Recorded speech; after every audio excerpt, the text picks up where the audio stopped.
So, okay. Let's time back up to go again. And I guess I'll go and kill... Whatever. I'm just gonna go kill the 3 enemies again, because they're the only 3 enemies I ever need to kill in this whole area until I go into the Dark Forest. Wait, what? Somebody got a... Oh, a blue thingy. I was all like, what? I don't know what the blue thingies are, but I feel like they're important. So, okay. Let me tell you guys about like a weird day that I had. Like, I guess it was like a weird night, and it was like the weirdest night ever. Because I think I can never, like even want to freaking... Oh, it's like a shattered little piece of whatever. Anyway. The thing about this dream was, okay, so I was working late one night, and I was like, whatever.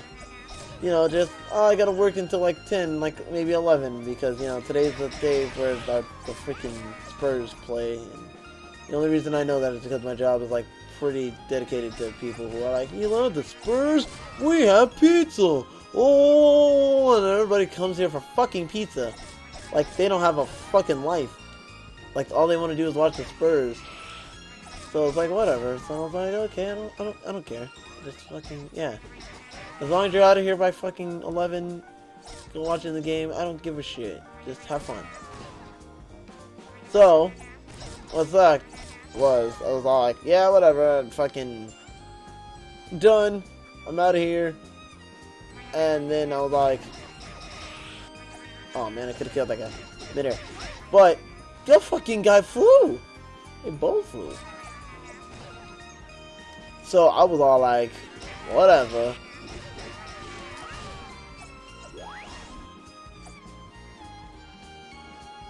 I'm sorry these conversations keep stopping between us. I should have had this whole thing planned out, but I don't. Because I vaguely remember it. Like, I remember it so well right now. Only because, like, I replay it in my head, like, once or twice every couple of hours. But anyway. So, I'd leave work. And I'm like, before I leave work, I'm like, I should make my super awesome, amazing barbecue pizza, which is basically just, instead of, you know, like pizza sauce, which is like marinara sauce, you use barbecue sauce. And it's delicious. I recommend anyone eating that to, like, try it. I think, I'm pretty sure your local, you know, fucking... Can you stop? Can you fucking stop?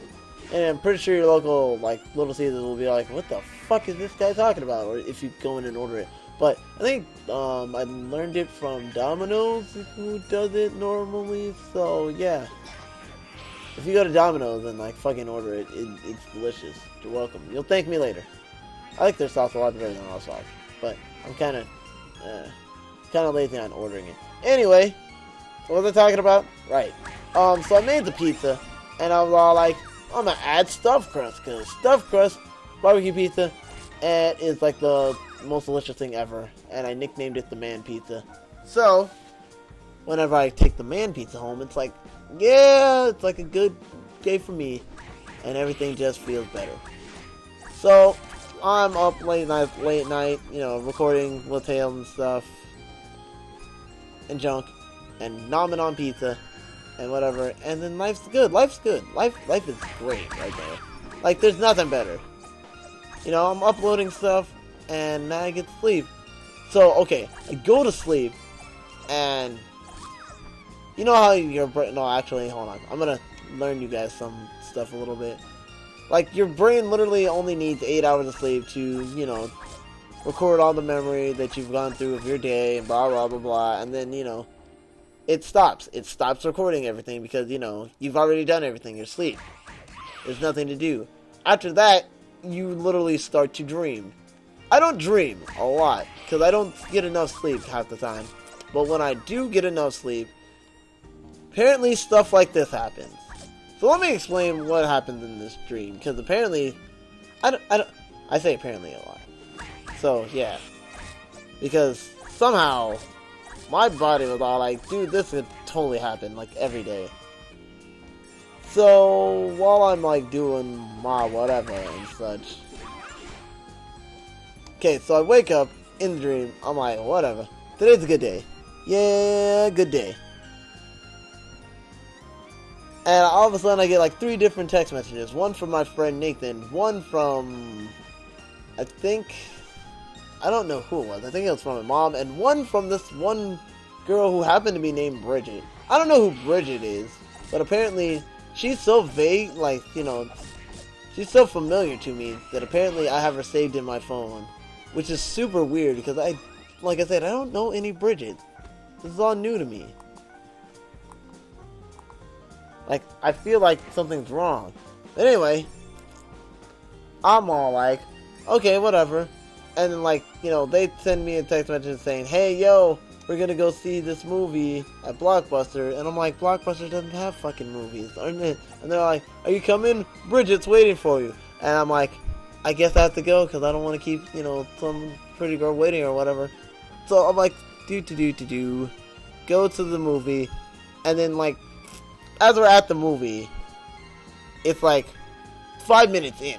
5 minutes.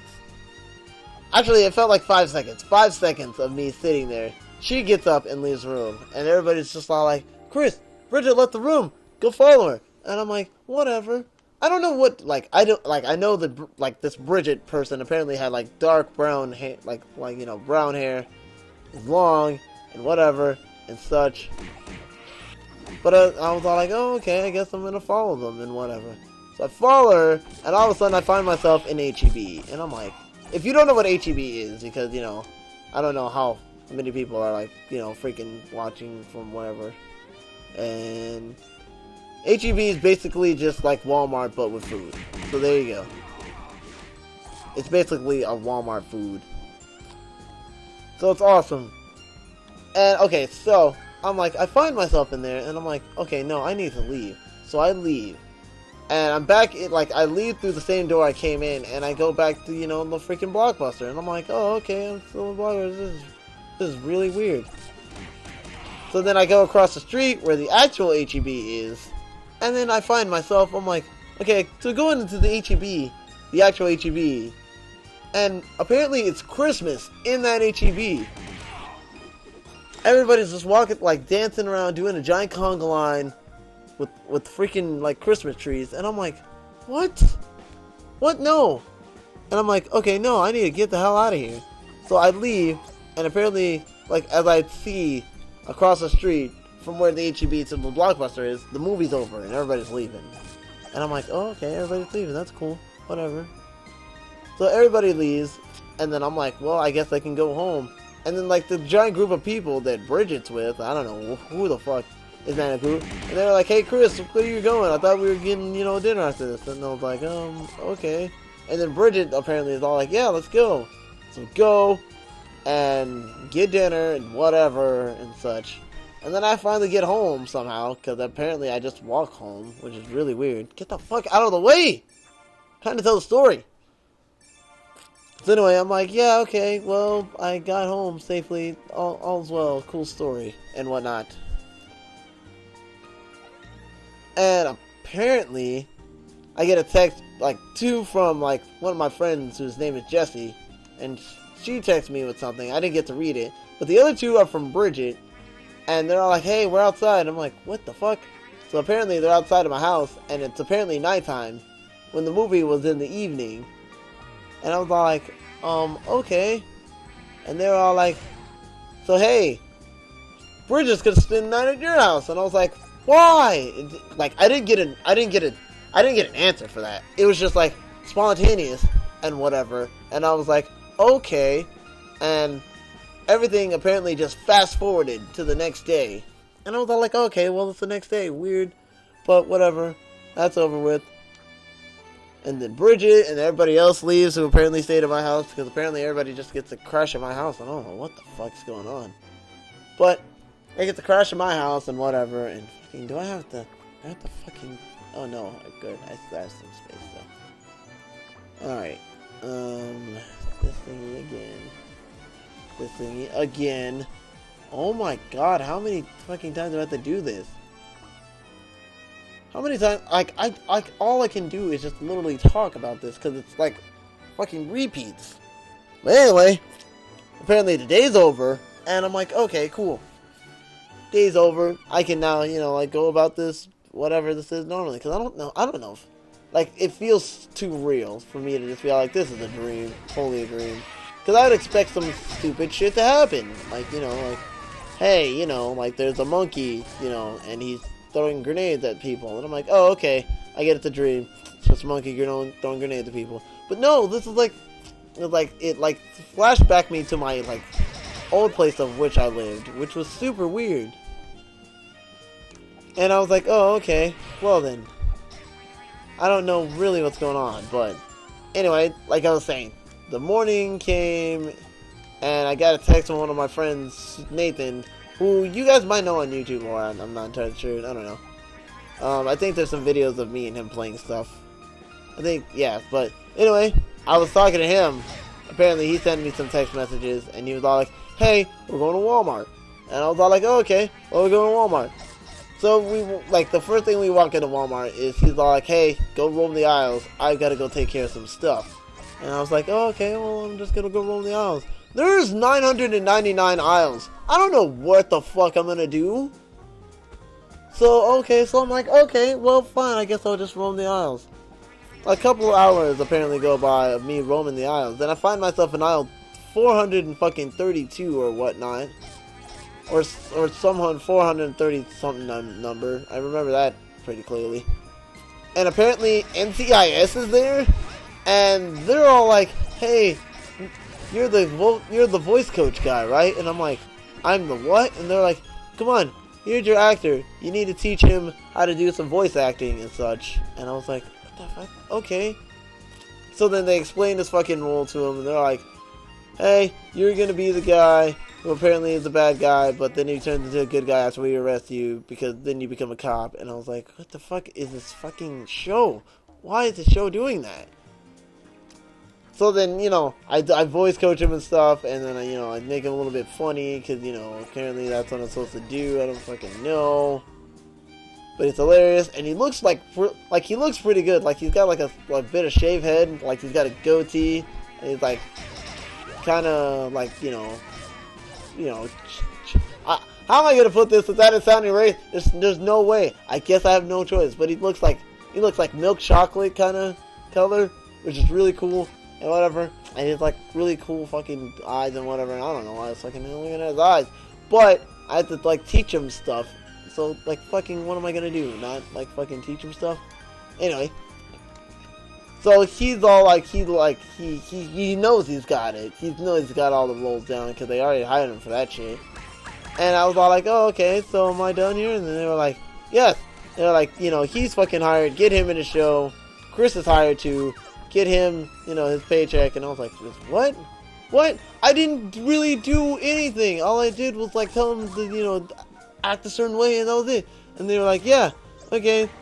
So they gave me like a blank check with like some amount of money, I don't fucking remember how on it, and they were like, here, just go roam the aisles, have fun, we'll see you in like 2 weeks. And I was like, okay, cool. So I was like, whatever. So then I start walking around the aisles again, and then I get so bored that apparently I take off my shoes and start drifting around the corners of the aisle. So now I'm drifting around the corners of the aisle, just running around, and my socks slide around. I'm really good at drifting for some reason, so I think this is like super fucking cool. And so as I'm drifting and whatnot, I find myself in the some aisle. But the aisle isn't just an aisle, it is an aisle where the triads are. Like, you know, not like just normal triads, like, you know, like fucking, like, you know, like if you play the game Sleeping Dogs, those kind of triads. Like those guys that don't fucking like anyone being around. Those triads. And they're just all like, who the fuck is this guy? And somehow I can understand them, and I'm like, yo, no, it's okay. I'm an actor. But my, like, apparently ID that they gave me looks like a badge, and they're just all like, no, he's cool. Keep an eye on him. The whole time he's in the fucking store. And I'm like, what? Okay, sure. So I have these two dudes, like, escorting me around the fucking place. Like, all the time escorting me, not just, like, fucking... Who the fuck are you, and why are you in my spot? Anyway, They're just in my spot. Like, let's see. No, it's not sheets just in that spot. They're... Oh. Well, this is gonna get awkward.